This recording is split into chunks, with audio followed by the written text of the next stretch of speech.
minsan nagda-doubt pa rin ako sa sarili ko. May mga pagkakataon pa rin na kinakabahan ako, na feeling ko hindi ko kaya. Nung college ako, meron kaming subject na feeling ko talaga weakness ko, yung theater at saka yung film na subject namin. Hindi ko makalimutan nun na sa dalawang subjects ko na to, hindi ako talaga nag-excel.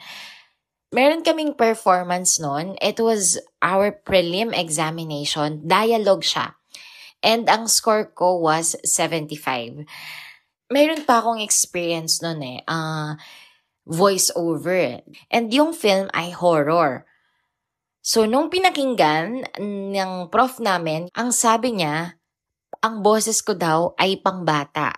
Hindi daw siya bagay sa horror. Feeling ko nalulungkot ako na sinubukan ko namang mag-acting, na malungkot, na natatakot, pero bakit hindi yun yung lumalabas? Yung nag-internalize naman ako ng bongga, pero bakit tunog masaya pa rin?